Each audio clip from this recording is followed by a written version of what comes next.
The strongest strike is sometimes no strike at all. Surrender, when chosen, can be the most ruthless form of attack. Power is often imagined as relentless offense, attack, dominate, overwhelm. But history teaches a darker, subtler truth. Sometimes the path to victory lies not in resistance, but in surrender. Law 22 commands us to see surrender not as defeat, but as transformation, turning weakness into leverage, retreat into strategy, apparent loss into ultimate control. The psychology of resistance is instinctive. When attacked, we fight back. To surrender feels humiliating, unnatural, even cowardly. Yet this instinct is precisely what traps the inexperienced. They exhaust themselves in unwinnable battles, bleed resources defending doomed positions, and harden enemies against them. Pride demands resistance. Wisdom embraces surrender. The essence of the surrender tactic is control through timing. By retreating voluntarily, you deny the enemy the satisfaction of total victory. You preserve your strength, avoid destruction, and bide time until conditions shift. Surrender is not about giving up. It is about choosing when not to fight, when to wait, when to let arrogance consume the opponent.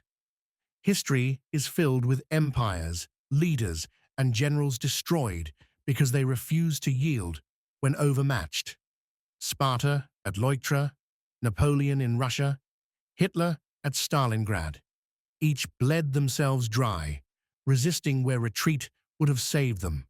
In contrast, those who mastered surrender, leaders who bent without breaking, endured. Psychologically, surrender disorients the victor. They expect resistance. When you yield instead, they relax, grow careless, and lower defenses. They interpret your submission as weakness, even irrelevance. But within that misjudgment lies your weapon. Their arrogance blinds them while you regroup, rebuild, and wait for the strike that matters. Strategically, surrender can divide enemies. A foe who conquers too easily grows overconfident, provoking new rivals. Their energy shifts outward while you conserve yours. Meanwhile, the conqueror becomes addicted to easy victories, blind to the storm you are quietly preparing. Surrender also preserves image and narrative. By yielding strategically, you avoid total humiliation. You control the story. You did not lose. You chose not to resist. This subtle distinction shapes perception and leaves room for a return. In personal power dynamics, the tactic is equally lethal. In negotiations, surrendering one small demand can make you appear cooperative, disarming suspicion, while you secure larger gains elsewhere. In relationships, conceding temporarily can diffuse tension and reset control. In business, yielding a minor market to a competitor can allow you to dominate the greater one later. The surrender tactic requires discipline. Pride resists it. Ego screams for defiance. Only those with icy self-control can yield when it feels unbearable.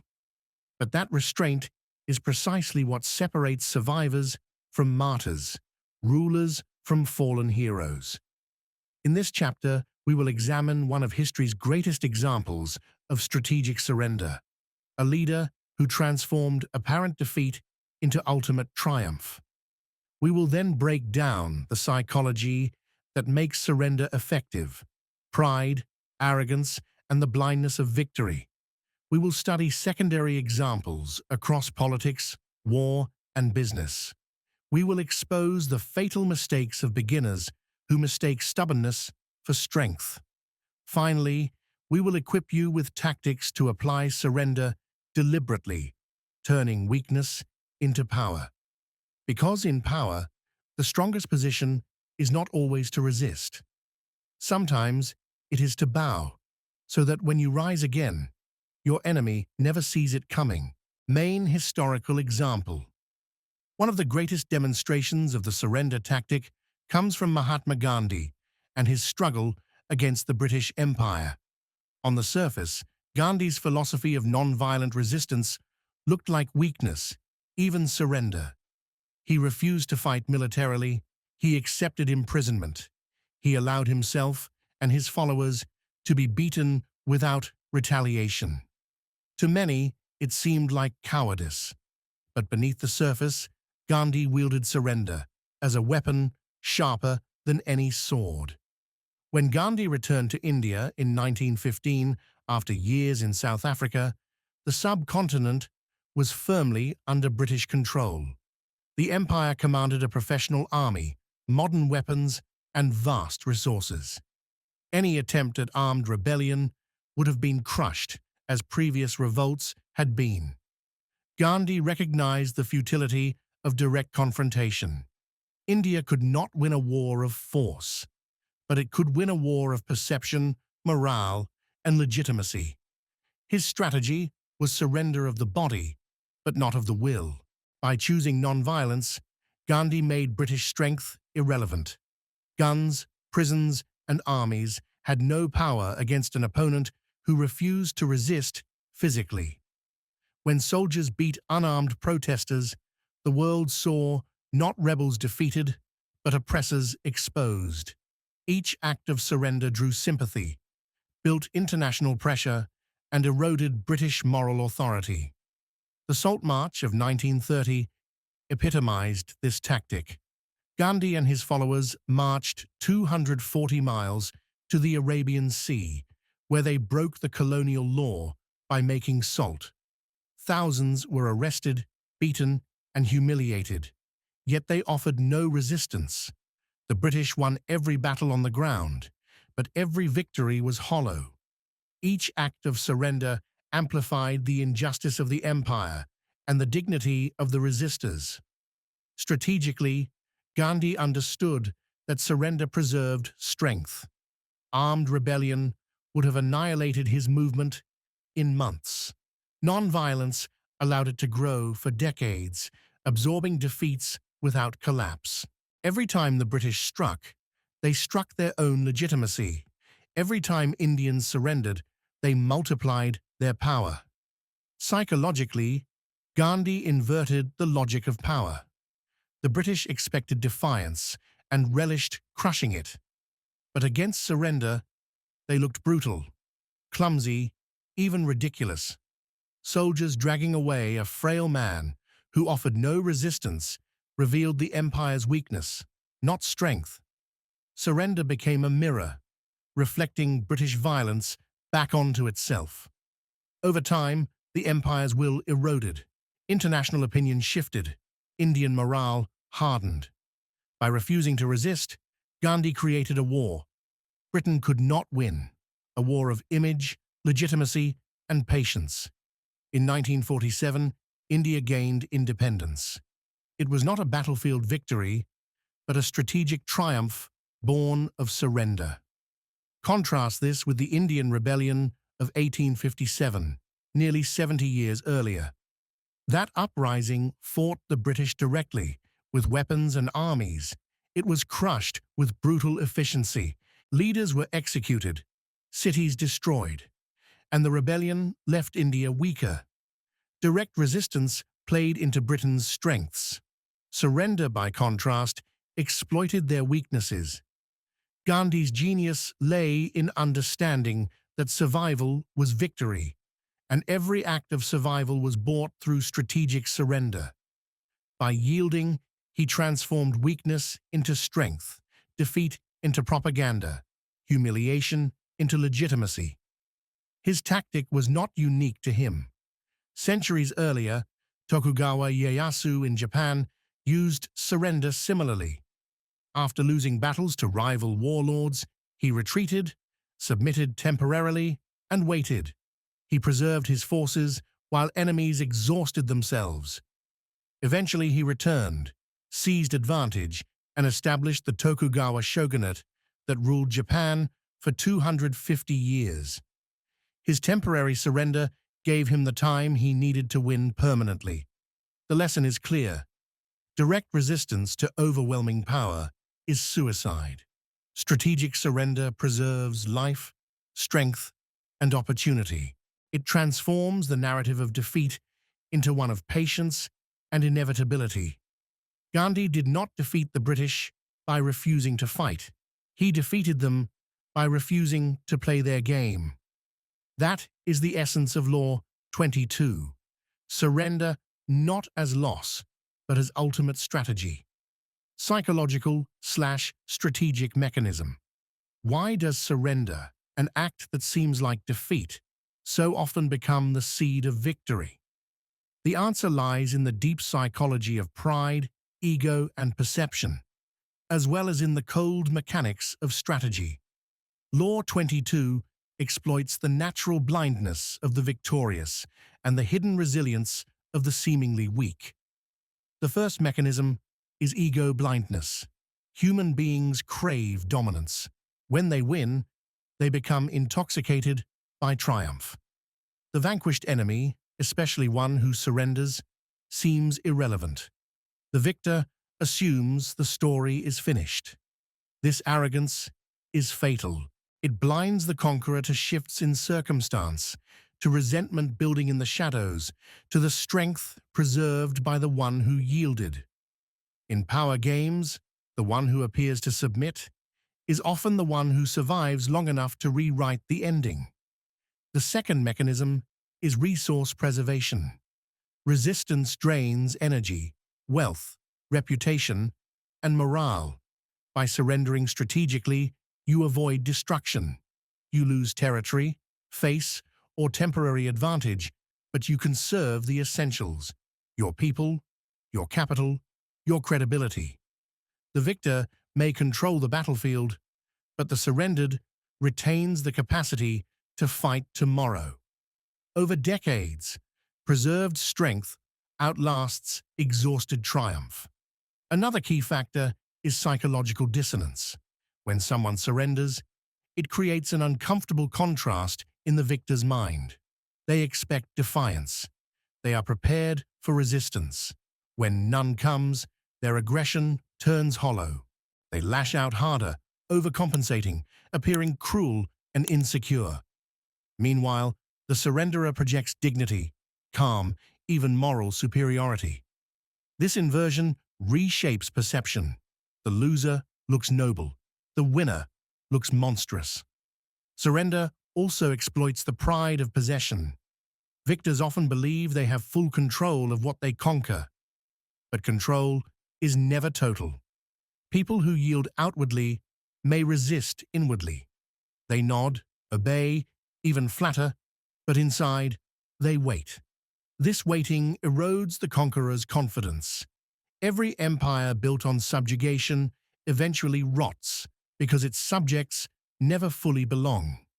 Strategically, surrender creates time asymmetry. The conqueror wants immediate victory, finality. The surrenderer plays the long game. By yielding today, he extends the timeline indefinitely. Over time, fortunes shift, resources change, and new opportunities emerge. The surrenderer, still alive, can seize them. The conqueror, believing the war over, loses vigilance. Another mechanism is narrative inversion. People instinctively side with the underdog. When one party surrenders with grace, the story changes. The victor becomes oppressor. The defeated becomes martyr. This is especially potent in modern contexts, where image matters as much as material control. Gandhi knew every act of surrender rewrote the narrative of empire. What Britain called order, the world saw as brutality. At a personal level, surrender works because of ego reinforcement. When you give in during negotiations, arguments, or conflicts, the other person feels validated. Their ego swells. They stop fighting as hard. Their guard drops. Your defeat becomes your disguise. Later, when they are least prepared, you can move decisively. Yet the tactic requires control. Real surrender, born of despair, not choice, destroys power. Strategic surrender is calculated. It selects the moment, the field, the terms. It asks, what can I give up now to preserve what matters most later? What mask of defeat must I wear to buy time, to weaken arrogance, to prepare my return? This law also works because of emotional exhaustion. Victors expect enemies to resist endlessly. Constant resistance justifies ongoing oppression, but surrender removes the excuse. With nothing left to fight, the conqueror grows bored, complacent, or internally divided. Energy shifts inward. Rivalries emerge.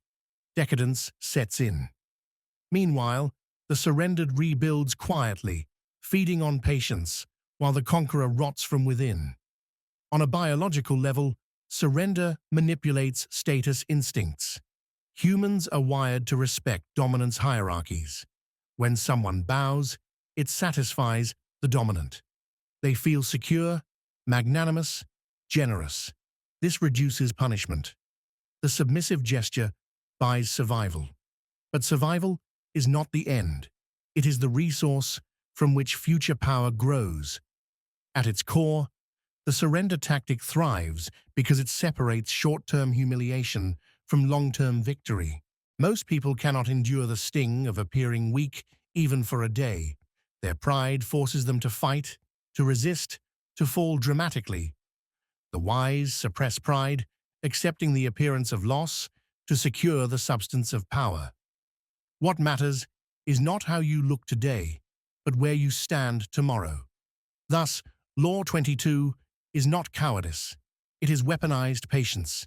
It is the art of bending without breaking, of appearing to lose while ensuring you cannot be destroyed. The victor's pride becomes his weakness. The surrenderer's restraint becomes his strength. The brutal truth is this: pride dies fast, but survival endures. The one who resists blindly may be admired, but he is buried.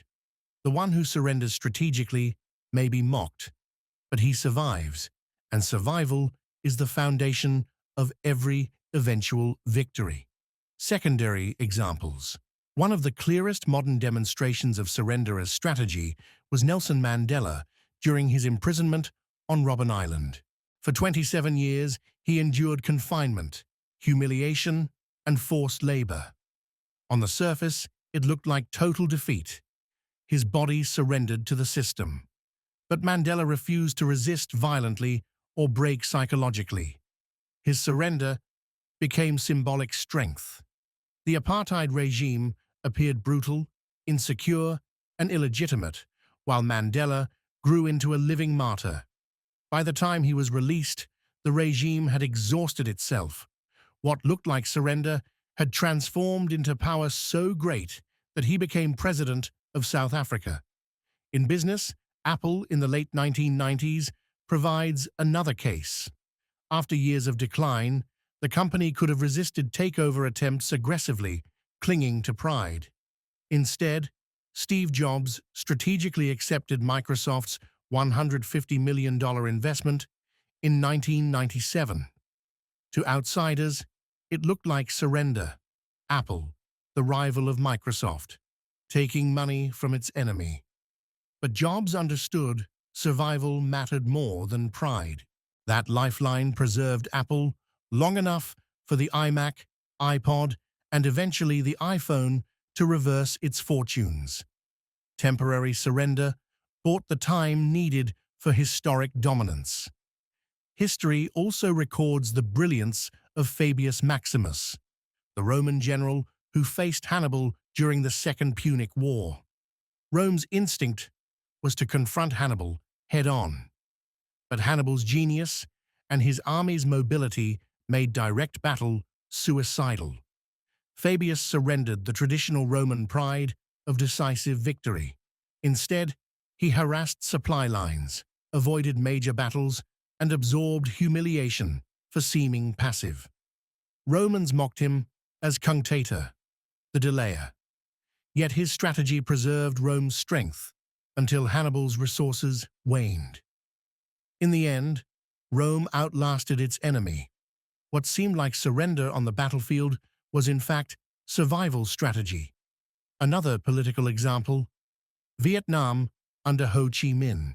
Against both the French and later the Americans, Vietnam surrendered territory repeatedly rather than defending every inch. Villages were abandoned, cities ceded. To outsiders, it looked like weakness, but each withdrawal preserved the core of the fighting force, stretched enemy supply lines, and hardened nationalist resolve. By absorbing defeats, Vietnam turned its weakness into strength, ultimately driving out both colonial and superpower invaders. In personal power dynamics, surrender can be just as potent. Abraham Lincoln, early in his political career, often let rivals insult or belittle him without retaliation. He surrendered in small exchanges of pride, allowing opponents to underestimate him. Over time, he built alliances, avoided unnecessary enemies, and positioned himself as trustworthy and patient. Those who mocked him later found themselves crushed by his strategic mastery during the Civil War. His surrender of ego preserved his rise.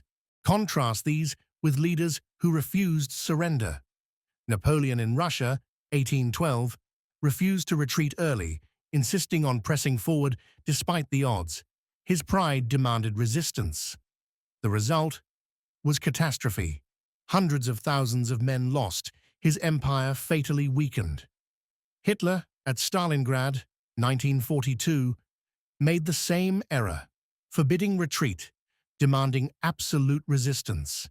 The Sixth Army was annihilated, and Germany's aura of invincibility shattered. Their inability to surrender when it mattered destroyed them. The lesson across all these cases is brutal but consistent.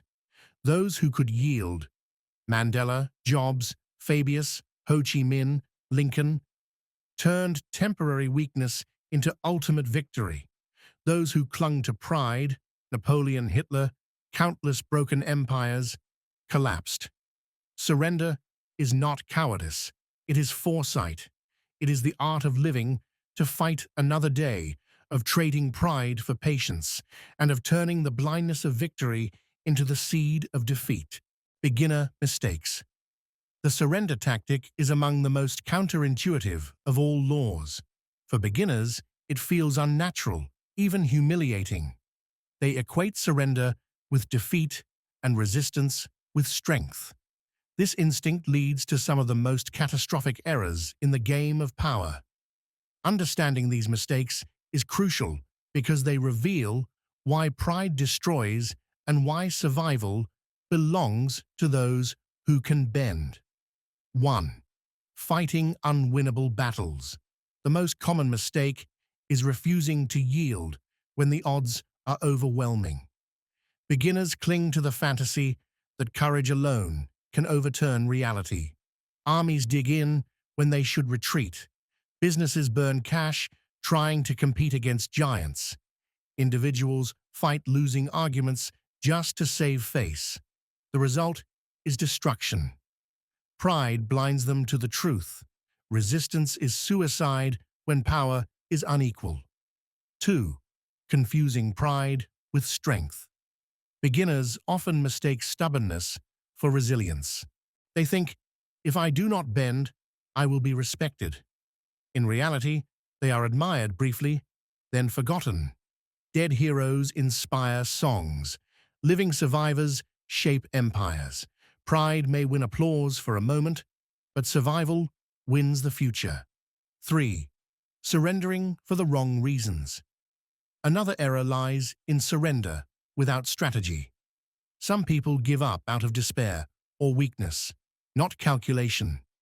They yield completely, losing not just the battle, but the capacity to recover. This is not tactical surrender, it is collapse. True surrender is chosen deliberately, with long-term survival in mind. Beginners cannot tell the difference. 4th, misjudging timing. Surrender too late, and destruction is already certain. Surrender too early, and you throw away leverage you still possessed. The art lies in precise timing, yielding before annihilation, but after extracting maximum value. Beginners either cling too long or fold too soon, never striking the balance. 5. Ignoring the power of perception. Many novices fail to control the story of their surrender. They yield in ways that appear cowardly or final. The result is humiliation without advantage. Masters frame surrender as choice, not defeat. Gandhi surrendered physically, but controlled the narrative. He was not a loser, but a martyr. Beginners surrender without shaping perception, so they gain nothing from the act. 6. Resisting symbolic concessions. Beginners want to win everything. They refuse to yield even minor points, but small sacrifices often buy long-term survival. In negotiations, refusing to concede a trivial demand can collapse the whole deal. In politics, clinging to pride over symbols provokes unnecessary wars. Beginners lack the patience to trade something small today for something larger tomorrow. 7. Letting emotion dictate action. Fear of humiliation drives beginners to resist irrationally. They would rather fall dramatically than bow gracefully. But emotion is the enemy of strategy. To survive, you must detach ego from decision-making. Beginners cannot endure the sting of apparent weakness, so they choose real destruction instead. 8. Believing surrender is permanent. Naive players see surrender as the end. They fail to recognize it as a pause, a disguise, a repositioning. Because they think, once surrendered, always defeated, they miss opportunities to rebuild. Masters know surrender is temporary, an interlude in a longer game. Beginners treat it as final, so they never rise again. 9. Overestimating loyalty of allies. Beginners often assume allies will admire their refusal to yield. In truth, allies value survival. A dead partner is no use to anyone. When beginners fight to the death for pride, allies quietly abandon them. When you survive through surrender, you remain useful, and allies remain invested. Beginners fail to see this, believing pride secures loyalty. It does not. 10. Forgetting to prepare for the comeback. The point of surrender is to regroup, rebuild, and return. Beginners surrender without preparing the next step. They wait passively, drifting into irrelevance. Masters use the pause to gather strength, spread influence, and wait for conditions to shift. Beginners squander the time, turning survival into slow death. The pattern is clear. Beginners either resist until destroyed or surrender without strategy. They are trapped between pride and despair, never mastering the discipline of deliberate yielding. Their refusal to bend costs them survival. Their inability to plan turns survival into stagnation. Masters endure humiliation if it buys time. They yield small things to preserve great ones. They bow not to submit, but to prepare. They know that the crowd admires pride, but history rewards patience. The beginner falls with honor. The master rises after shame. Actionable tactics. To use surrender as strategy, you must master self-control, timing, and perception. This is not about defeatism. It is about turning apparent weakness into hidden leverage. The following tactics will show you how to apply Law 22 with precision. 1. Redefine surrender in your mind. The first step is psychological. Stop equating surrender with defeat. Think of it as camouflage, a pause, or a strategic retreat. Internalizing this perspective frees you from the emotional trap of pride. 2. Choose your battlefield. Never resist where your enemy is strongest. Yield in spaces where you cannot win, but preserve resources for arenas where you hold advantage. Gandhi did not resist with arms. He resisted with perception. Businesses do the same by abandoning unwinnable markets while doubling down elsewhere. 3.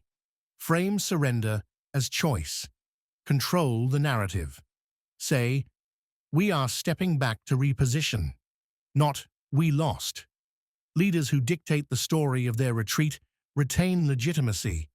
If you appear to choose surrender rather than suffer it, you transform optics from weakness to wisdom. 4. Surrender small to protect the large.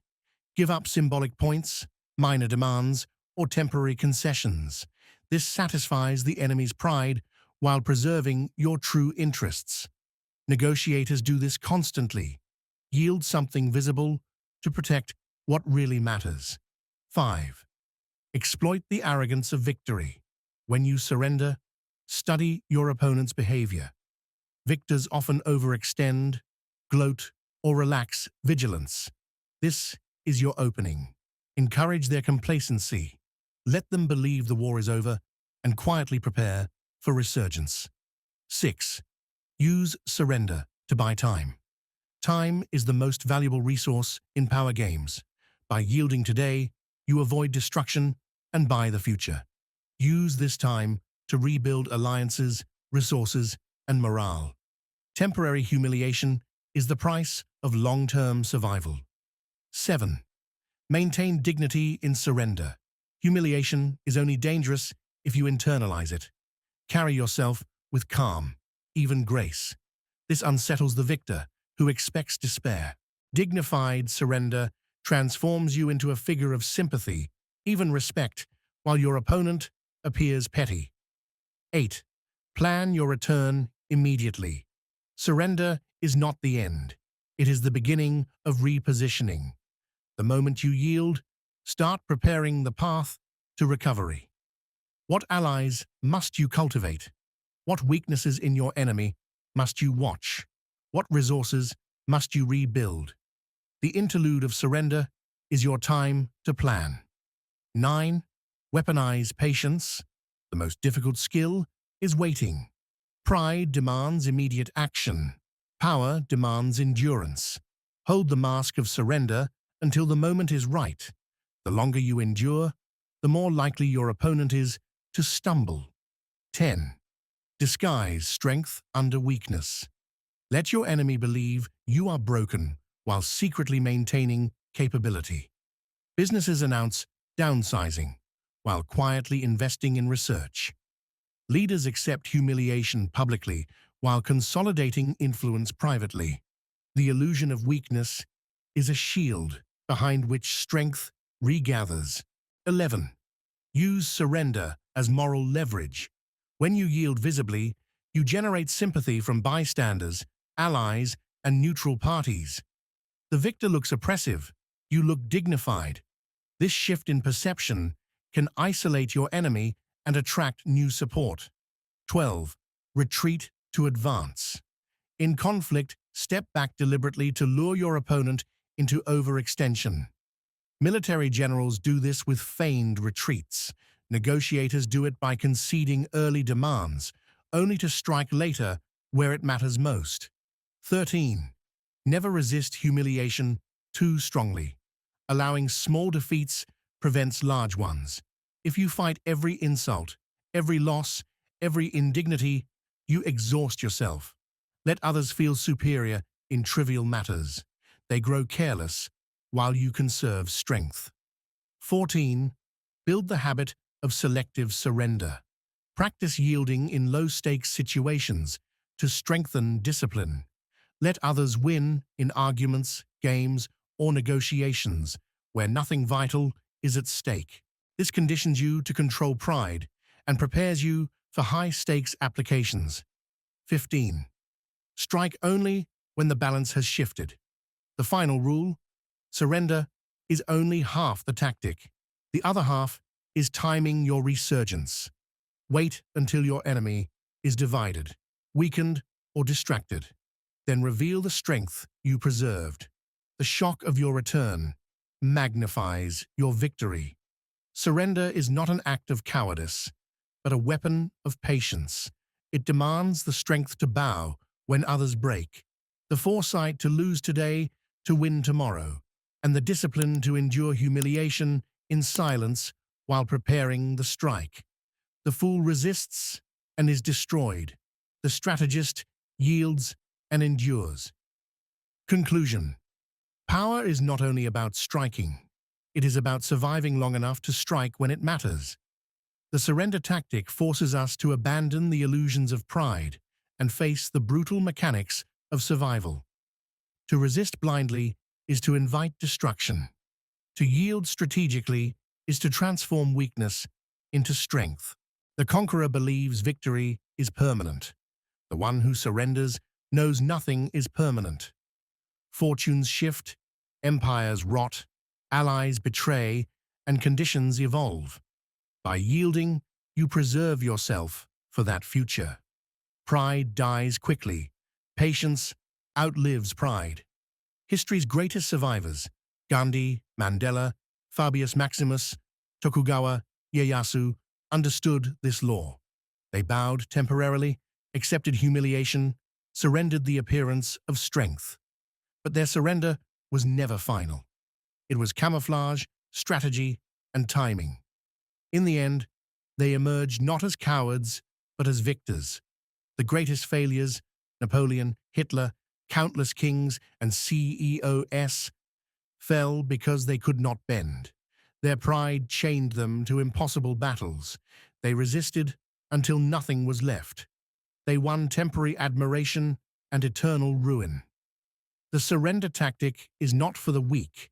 It is for the disciplined. It demands control over ego, mastery of timing, and vision beyond the moment. It is the art of seeming to lose while planting the seeds of ultimate victory. The brutal truth of Law 22 is this: surrender is not the end. It is the beginning of the comeback. Those who resist unwinnable battles are buried. Those who surrender live to fight another day. And in the game of power, survival is victory. If this lesson sharpened your instincts, subscribe now, because here we strip illusions and expose power as it really is. Next time, we'll unravel Law 23. Why concentrating your forces on one decisive point crushes enemies and multiplies strength. Don't miss it.